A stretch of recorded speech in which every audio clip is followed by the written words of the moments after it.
There's this gentleman, author. His name is Rudiger Safransky. He's written many biographies on Western thinkers.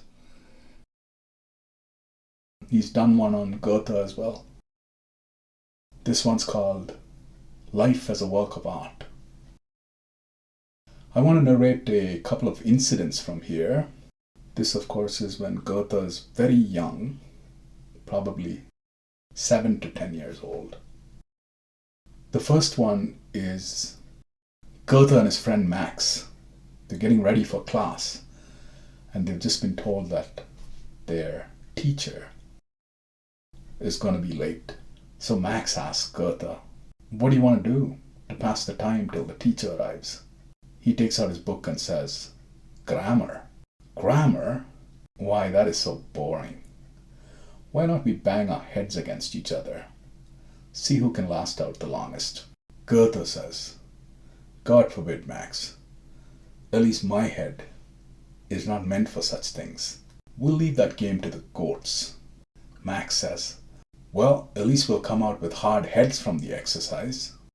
Goethe says, "What'll be the honor in that? I, for one, would like to keep my head soft." So here there's a revelation of Goethe exercising good judgment, even as a kid. The second story has got a bit more attention from scholars. Even the great Sigmund Freud made an observation of this incident.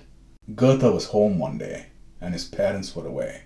He was on the top floor of his house in a room where there was cabinetry and quite a bit of crockery, china, crockery, glassware. He looks out of the window and he sees the neighborhood kids playing in the cobblestone streets below. He gets their attention and then flings one of these china pots right into the ground.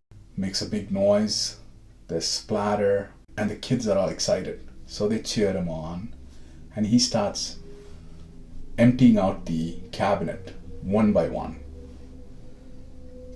By the time his parents got home, there was quite a bit of damage done.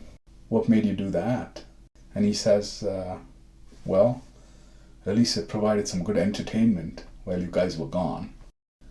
So his parents sit him down, give him a little talking to. They caution him against letting oneself be controlled by the interest of the audience.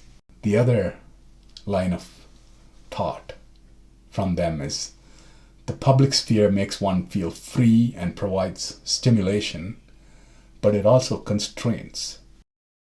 Basically, from here we gather what we gather. To me, it means that if the idea of your output is to be artistic, then you should not worry about the audience necessarily. You just do it for love, do it for art, and be original. Now, before we go into Freud's observation of this incident, I think it's important to make note of the following.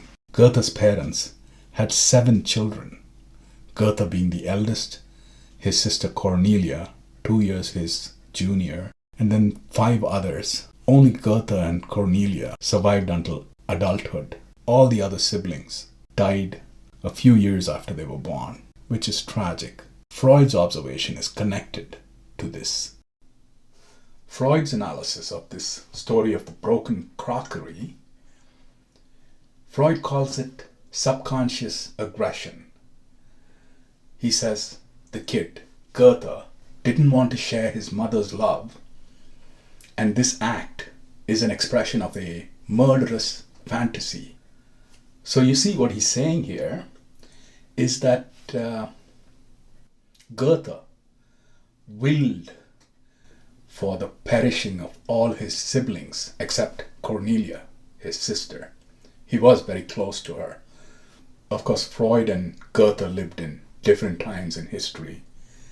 So Goethe was not there to defend himself against this allegation. Yeah, so there's some interesting little history of some events from Johann Wolfgang Goethe's childhood.